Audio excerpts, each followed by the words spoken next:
Bonjour à tous et bienvenue sur cette chaîne Mon couple, ma famille TV. Et aujourd'hui, nous allons répondre à la question: est-ce que j'ai le droit d'aborder un homme, un frère qui me plaît? Alors, la réponse est claire, c'est non. Non, parce que je l'ai déjà dit sur cette chaîne, l'homme est un chasseur de nature et tout homme normalement constitué a besoin toujours d'avoir le sentiment d'avoir décroché le gros lot. Je ne sais pas si je peux m'exprimer ainsi. C'est-à-dire qu'il faut qu'il ait le sentiment d'avoir trouvé la perle rare. D'accord? Quand tu vas aborder un homme pour lui faire tes avances, pour lui faire état de tes sentiments, c'est comme si tu t'offrais un peu à lui sur un plateau, voilà. Et ce n'est pas bon du tout pour toi. Parce que non seulement tu risques de tuer la chance que tu peux avoir qu'il s'intéresse à toi, parce que c'est trop facile.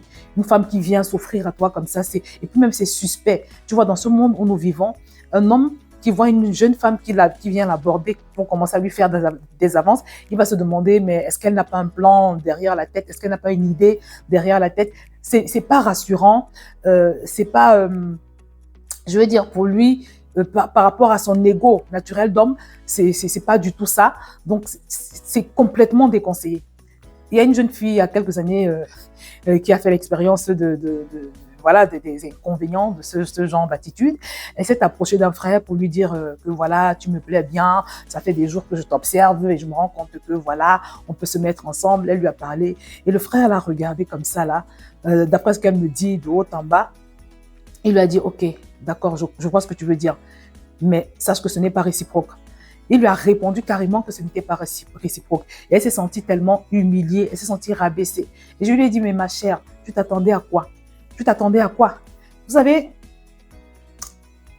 je me rappelle que, je ne sais pas si ce magasin-là existe toujours, hein, vers le centre de Paris, il y avait un magasin qui avait des articles à prix très, très moins cher. C'est-à-dire qu'il y avait plusieurs catégories de prix.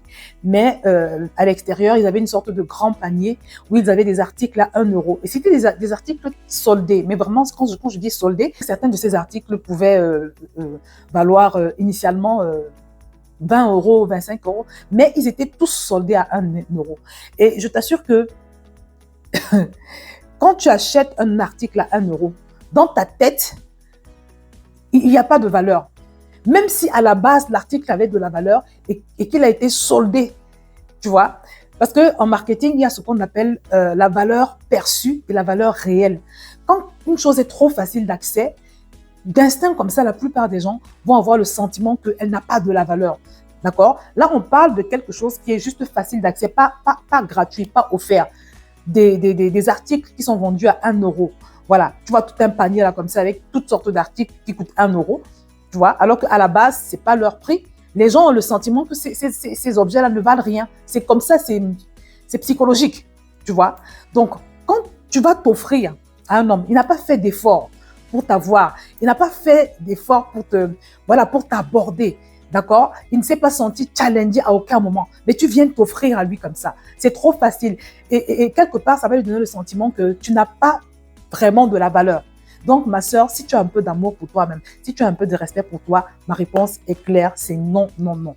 En revanche, ce que je peux te conseiller de faire, c'est d'aborder le frère de manière subtile. C'est de te rapprocher de lui de manière subtile, de montrer ta sympathie, d'essayer de mieux le connaître, tout comme tu pourrais entrer en relation avec une sœur également de l'église, une sœur quelconque, pour faire connaissance, de lui montrer beaucoup de sympathie, de montrer à lui sous ton meilleur jour, d'accord?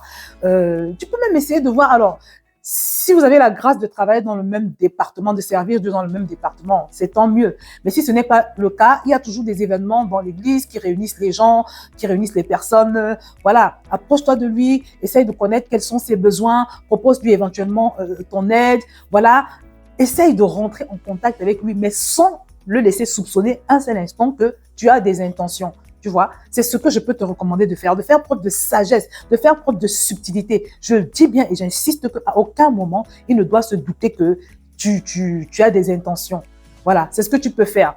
Et découvrir ses centres d'intérêt, vraiment. Et pendant que tu le fais, tu pries. Parce que si tu penses que c'est quelqu'un qui peut t'intéresser, c'est quelqu'un avec qui vous pouvez faire des choses ensemble, peut-être c'est le Seigneur qui te met ce sentiment-là dans ton cœur. Donc, pendant que tu pries, tu essaies d'entrer en relation avec lui, tu essaies de sympathiser avec lui, tu essaies de lui faire du bien, d'accord? Et d'une manière générale, mes sœurs, vous qui avez des problèmes voilà, pour connecter avec l'homme de votre vie, et même c'est valable aussi pour les frères. Sois une personne sociable, je l'ai déjà dit. Sois une personne gentille. En plus, bien évidemment, d'avoir une apparence correcte, d'être toujours propre, de sentir bon, de ne pas être repoussant ni repoussante. D'accord? Pas d'odeur de transpiration parce que j'ai déjà dit que ça, c'est juste intolérable. Pas de mauvaise haleine, assure-toi de cela.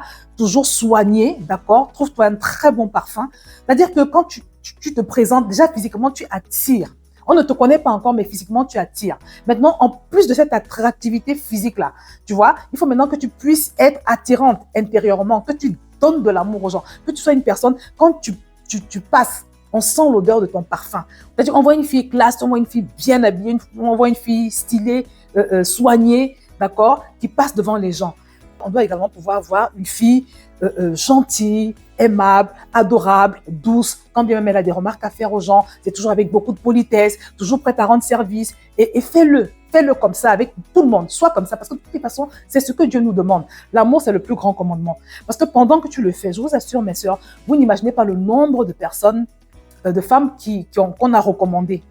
J'ai entendu beaucoup d'histoires comme ça. C'est-à-dire que tellement elle était aimante, tellement elle était polie, tellement elle était serviable, que il y a un frère qui cherche une sœur, il ne sait pas comment s'y prendre, et puis on lui recommande la sœur, tu vois. Quand tu es une personne bien, on te recommande, pas seulement sur le plan sentimental, sur tous les plans. C'est une bénédiction d'être quelqu'un d'ouvert, de sympathique, de serviable. C'est une grande bénédiction, tu vois. Et à côté de cela, je vous l'ai déjà dit sur cette chaîne, c'est très important quand tu sors, d'accord, tu dois marcher dans la foi de la présence que tu transportes. Si tu es une femme et que tu transportes le Saint-Esprit, ce n'est pas normal que tu sois dans la galère. Ce n'est pas normal que tu sois en reste.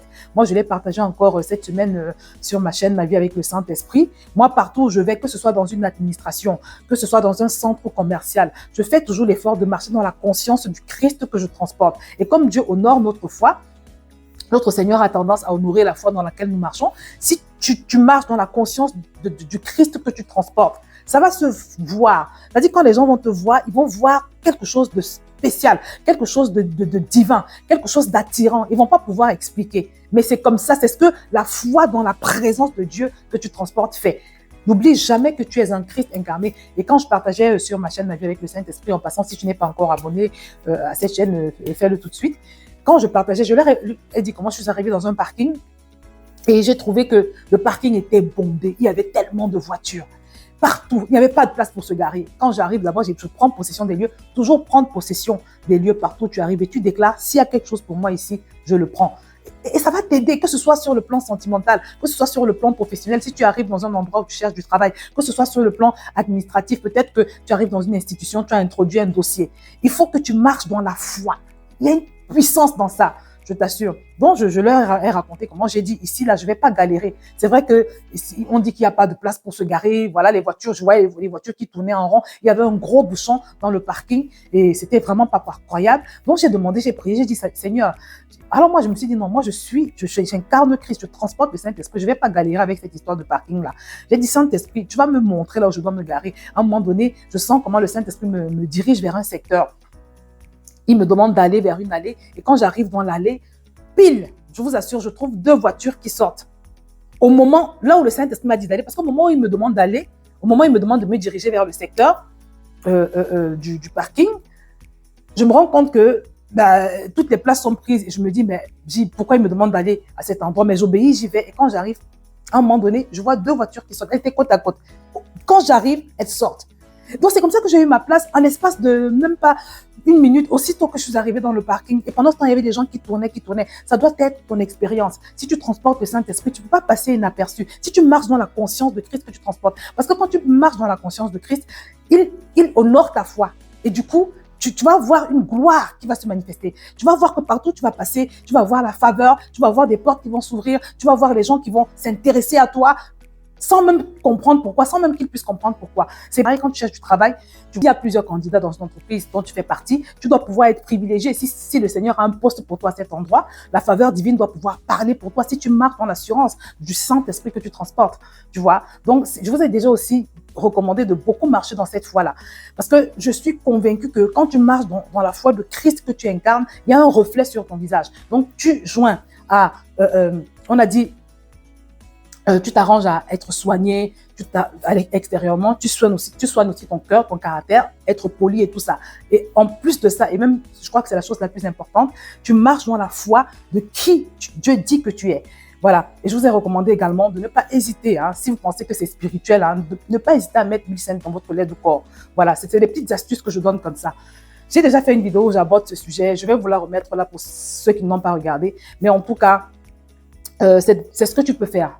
Mets en pratique tous ces conseils et je peux te certifier que d'une façon ou d'une autre, les personnes vont s'intéresser à toi, je t'assure. Et tu n'auras pas qu'un seul prétendant, tu en auras plusieurs. Mais surtout, ne va pas comme ça, voilà, te brader, soi-disant en avouant tes sentiments. Non, non, non. Bon, ça va te faire une mauvaise réputation. Et puis, vous savez comment ça se passe dans l'église. Si tu tombes sur quelqu'un de mal intentionné, il peut vouloir profiter de la situation ou bien il va commencer à parler dans l'église. Non, non, non, c'est déshonorant, s'il te plaît. Pas ça. Mais comme je te l'ai dit, de manière subtile, aborde-le, approche-le, fais connaissance avec lui, deviens son ami, fais pour devenir son ami. Ça, par contre, tu as le droit de le faire et ça peut aboutir à quelque chose de bien. Je vais terminer avec cette histoire d'une personne que je connais, une bien-aimée que je connais. Ça fait très longtemps que ça s'est passé. Elle était tombée amoureuse d'un frère dans l'église. Du moins, le frère l'attirait et elle avait envie de faire sa vie avec lui. C'était un beau garçon qui servait Dieu et tout. C'était quelqu'un de bien également. Et donc, elle n'est pas allée voir le gars, mais elle allait voir leur pasteur. Elle allait voir un des pasteurs principaux de l'église pour lui dire que bon, voilà, il y a le frère qui m'intéresse. Vraiment, je sens que c'est avec lui que je dois faire ma vie. Et puis, ce que le pasteur a fait, c'est qu'il allait voir le frère en question. Il a sondé, il a commencé à lui poser des questions, à lui dire qu'est-ce que tu penses de telle sœur, voilà, hein, est-ce que tu veux que je vous mette en contact? Le frère a accepté et c'est comme ça qu'ils ont commencé à parler, ils ont connecté ensemble et puis finalement ils se sont fiancés, ils se sont mariés. Ça fait 20 ans, plus de 20 ans qu'ils sont mariés aujourd'hui. Vous vous rendez compte? Plus de 20 ans qu'ils sont mariés et ça se passe très bien. Ce frère a toujours tari d'éloges en ce qui concerne sa femme. Bon, ça aussi, éventuellement, si tu veux, tu peux le faire à condition que le pasteur en question soit d'accord de vous connecter ensemble. Mais encore une fois de plus, ne va jamais aborder un frère, que ce soit un frère ou bien même une quelconque autre personne, pour lui avouer tes sentiments. Si tu es une femme, ne fais pas ça. Tu te dévalorises, tu te dénigres. Voilà. Tu tues ta dignité quand tu fais ça. Voilà, c'est ce que je pourrais proposer comme réponse à cette question. Inscris-toi à ma newsletter et comme ça, quand ma formation destinée aux couples mariés et aux célibataires va être proposée, je vais te le faire savoir. Si tu n'as pas encore fait la paix avec Dieu, je te recommande de le faire tout de suite en cliquant sur le lien que je vais te mettre en bas de cette vidéo. Et également, n'oublie pas de partager. D'accord, cet extrait, cette exhortation. Abonne-toi si ce n'est pas encore le cas. Pour le moment, je vais m'arrêter là et je te dis à très bientôt sur cette chaîne.